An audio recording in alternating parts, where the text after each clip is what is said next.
Crime and punishment. The story begins in St. Petersburg, Russia, in the 1860s. The main character, Rodion Raskolnikov, is a poor, intelligent young man and a former law student who has been forced to abandon his studies due to financial difficulties. He lives in a small, shabby room and is in a very poor condition both financially and mentally. Raskolnikov has distanced himself from society and the people around him, sinking into a deep intellectual isolation. He is constantly occupied with philosophical thoughts and complex ideas about morality, society, and the role of human beings. At the very beginning of the story, the reader is introduced to Raskolnikov's miserable life. He is heavily in debt, especially to his landlady, and is financially dependent on the meager support sent by his mother and his sister, Dunya. Despite his poverty, his mind is filled with grand and ambitious ideas. He believes that some people, whom he calls extraordinary individuals, have the right to transcend moral and social laws in pursuit of greater goals. This idea is inspired by Nietzsche's philosophy and similar theories, although Dostoevsky examines it critically in the novel. At this stage, Raskolnikov is planning a criminal act, the murder of Alyona Ivanovna, a pawnbroker whom he regards as a vile and worthless creature. He believes that by killing this woman and taking her money, he will not only free himself from poverty but also be able to accomplish great things for humanity. This idea tempts him greatly, yet he struggles with guilt and moral doubt. He endlessly wanders through the crowded and filthy streets of St. Petersburg, debating with himself whether he is truly capable of carrying out the deed. One of the key scenes early in the story is Raskolnikov's chance encounter with Marmeladov, a miserable, alcoholic former civil servant. Marmeladov recounts his life story to Raskolnikov. He lost his job due to his alcoholism and has driven his family, including his daughter Sonia, into poverty and despair. Sonia has been forced into prostitution in order to support the family. This meeting gives Raskolnikov a deeper view of society's poverty and misery, while also confronting him with the concepts of sacrifice and human suffering. In this part, Dostoevsky skillfully depicts the psychological and social atmosphere of the story. The reader becomes familiar with Raskolnikov's troubled mind, his inner conflicts, and the oppressive environment of St. Petersburg. Supporting characters such as Marmeladov and Sonia are also introduced, characters who later play significant roles in the narrative. By creating this heavy, tension-filled atmosphere, the beginning of the novel prepares the reader for the continuation of the plot and Raskolnikov's fateful decision. Now the story reaches its peak of psychological and moral tension. This section begins with Rodion Raskolnikov's final decision to carry out the murder, and the consequences of this act deeply affect his life as well as the lives of those around him. Below are the key details of this part of the novel. The crime. After much hesitation and inner conflict, Raskolnikov finally decides to kill Alyona Ivanovna, the pawnbroker. He enters her home according to plan and murders her with an axe. However, during his escape, he unexpectedly encounters Lizaveta, Alyona's innocent and simple-minded sister, who suddenly returns home. In panic and terror, Raskolnikov kills Lizaveta as well, though she had not been part of his original plan. This second murder deeply unsettles him. He takes some money and valuables from the house, but due to fear and confusion, he is unable to use them and hides them instead. Guilt and psychological breakdown. After the murders, Raskolnikov begins to experience a psychological collapse.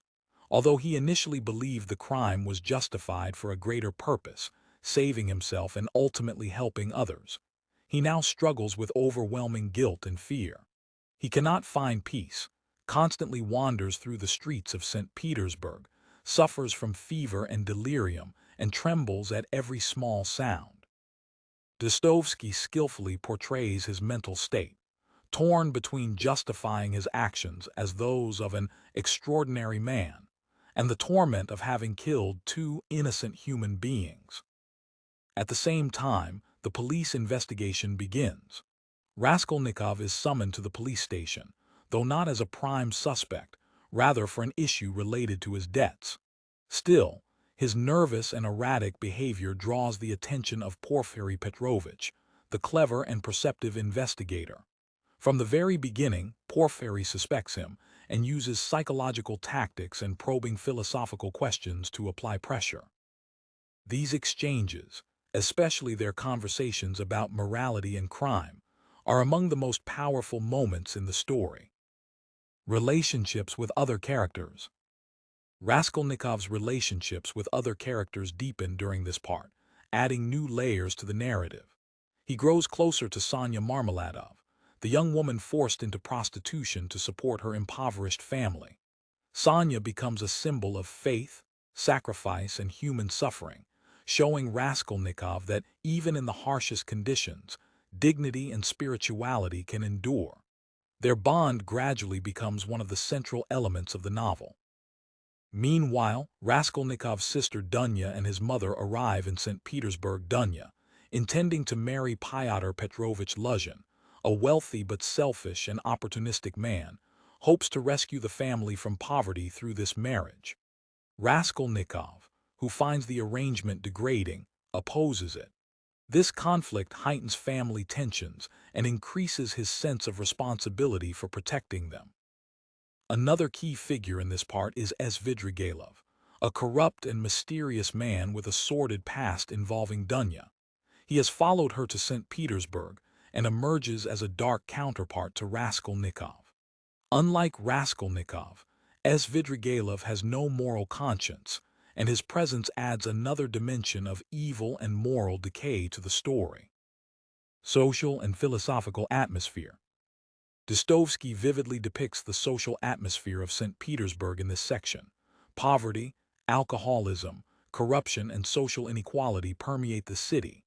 Characters like Marmeladov and Sonia embody the victims of this harsh society. Meanwhile, the philosophical discussions between Raskolnikov, Porfiry, and others explore themes such as freedom, morality, God, and the meaning of life. Raskolnikov is constantly confronted with the central question: can one truly commit a crime for the sake of a higher purpose? These philosophical dilemmas, combined with the psychological pressure of the murders, push him to the brink of madness. Rising tension. As this section nears its end, Raskolnikov repeatedly comes close to exposing himself. He makes slip-ups in conversation that increase Porfiry's suspicions. His erratic, aggressive behavior also raises doubts among those around him. Still, he does not confess, clinging instead to his philosophical justifications in a desperate attempt to calm himself. This portion concludes in a state of suspense, leaving the reader uncertain whether Raskolnikov will be caught or find a way to escape. In the final part of Crime and Punishment, the story reaches its emotional and philosophical climax, and the fate of Rodion Raskolnikov and the other key characters is revealed. This section, which includes confession, inner transformation, and resolution, is just as full of psychological and moral detail as the earlier parts. Confession and confrontation with the truth. Raskolnikov, tormented by guilt and psychological pressure, reaches a breaking point. Porfiry Petrovich, the shrewd investigator, uses psychological games and subtle questioning to push him closer to a confession. Porfiry never outright accuses him, but with clever hints and seemingly unrelated questions, he gradually corners Raskolnikov. In one meeting, Porfiry even suggests that by confessing voluntarily, Raskolnikov might receive a lighter sentence. This proposal, combined with his inner turmoil, begins to weigh heavily on him. At the same time, Raskolnikov's bond with Sonia Marmeladov deepens. Sonia, with her strong faith and pure heart, urges him to confess in order to free himself from guilt and surrender to justice. In one of the most emotional scenes of the novel, Raskolnikov confesses his crime to Sonia for the first time. Although shocked and heartbroken, she does not condemn him. Instead, with kindness and religious devotion, she guides him toward repentance and responsibility. She convinces him that the only path to freedom lies in accepting punishment and returning to a truly human life. After much inner struggle, Raskolnikov goes to the police station and turns himself in. This decisive moment marks the collapse of his extraordinary man theory. He can no longer justify himself as someone above moral and human law. At last, he admits to murdering Alyona and Lizaveta. The confession, though painful, becomes the turning point of his moral and spiritual transformation. The fate of other characters. The subplots of other characters also reach their resolution. Dunya, Raskolnikov's sister, refuses to marry Luzhin, the selfish and manipulative man who sought to control her. Luzhin, exposed for his pettiness, exits the story in disgrace. Instead, Dunya finds love and stability with Razumikhin, Raskolnikov's loyal and kind-hearted friend, who supports both her and their mother in building a better future. As Svidrigailov, the dark and corrupted figure, also meets his tragic end. Devoid of moral boundaries, he attempts to exert control over Dunya but fails. Confronted with the emptiness of his life, Svidrigailov ultimately takes his own life. His fate stands in sharp contrast to Raskolnikov. While Raskolnikov chooses the path of confession and redemption, Svidrigailov succumbs to despair and nihilism. Punishment and transformation of Raskolnikov. For his voluntary confession, Raskolnikov is sentenced to 7 years of hard labor in Siberia. Sonia, with unwavering love and loyalty, follows him and settles near the prison. At first, Raskolnikov continues to resist fully acknowledging his guilt, still clinging to fragments of his old philosophy. But gradually, under Sonia's influence and her steadfast faith, he begins to reconsider his beliefs. In one of the most powerful closing scenes, Raskolnikov opens the Bible Sonia has given him. For the first time, signs of hope and renewal appear within him. This moment symbolizes the acceptance of spirituality and a return to human values. Dostoevsky closes the story with this delicate hint at transformation, leaving it open-ended. Raskolnikov is not yet fully redeemed, but he has begun the journey towards spiritual rebirth. Message of the story. The central message of Crime and Punishment lies in its exploration of profound philosophical, moral, and human themes. On the moral level, the novel demonstrates that no goal, however lofty, can justify murder or the violation of human dignity. Raskolnikov's extraordinary man theory collapses, leaving him with nothing but guilt and emptiness. On the psychological level, Dostoevsky shows how guilt can destroy the human mind. Raskolnikov suffers not because he is caught, but because of the weight of his own conscience.